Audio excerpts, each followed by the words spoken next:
The idea of composition is very, very simple, at least in the beginning. It is the artful arrangement of objects and people within the frame.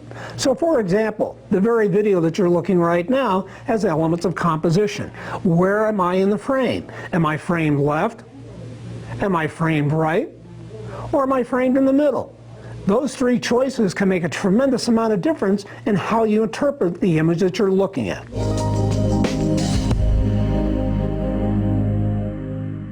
Where the camera is placed relative to the subject is critically important in terms of how your audience will interpret what they're seeing on the screen.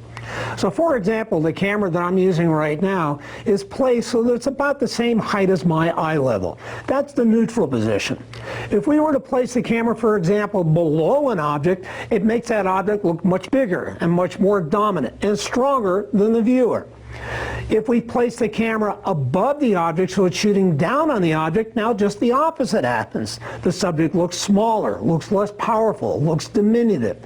So where the camera is placed in terms of height can have a tremendous impact on the way your audience interprets what's going on.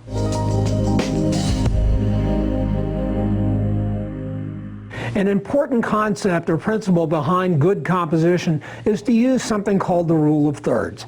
Now the rule of thirds has been around for thousands of years as artists have struggled to figure out how to best arrange objects inside their frame while they were painting.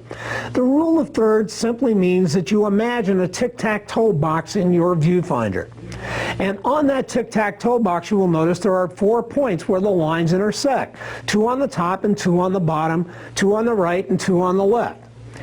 If you make sure that the center point of your frame or your composition lines up with one of those 4 points, you will automatically end up with much more interesting composition.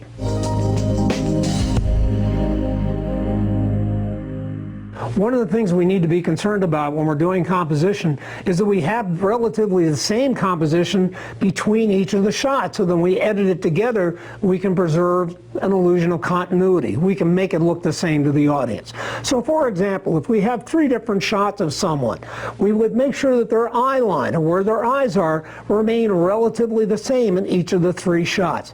The best rule of thumb for this is to put the person's eye line about 1/3 of the way down from the top of the frame.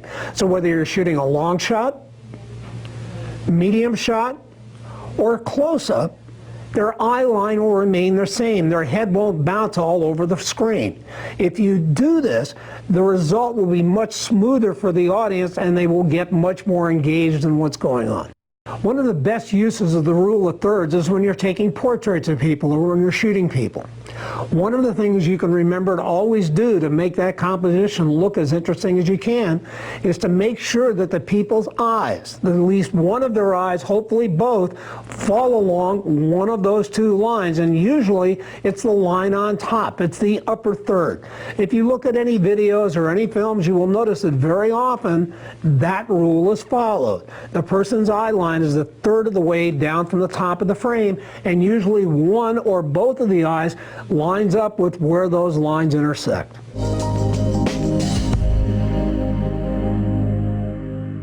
Now one of the problems that we have to worry about when we're taking pictures of people is where do we literally put their heads inside the frame. If you're in a tight close-up on somebody, the tendency is to cut them off very close to the bottom of their chin, or even to get rid of their chin altogether and show their entire head, show their hairline. This can be a mistake in terms of good composition. It looks better. It's much more accepting to your audience to show their entire face, to put the frame below their chin and to cut them off somewhere in the middle of their forehead if that's what you need to do. As you look at these examples, notice the difference between low framing and high framing.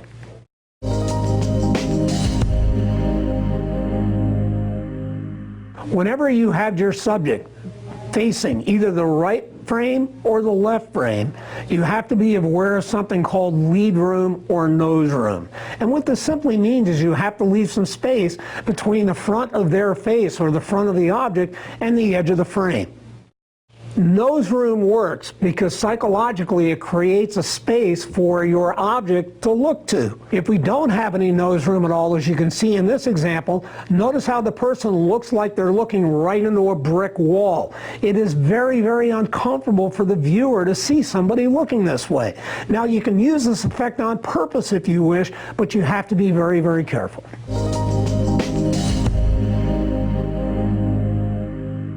Composition is the artful arrangement of people and objects within the frame of your camcorder. How does that help you as a videographer? Well, it helps you turn the ordinary into the extraordinary. One of the challenges you have as a videographer is that most often you're going to be shooting ordinary people doing ordinary things. If you want an audience to watch your videos and to get them engaged in them, you somehow have to make it more interesting. One of the ways to do that without spending any money at all is to use good, effective composition.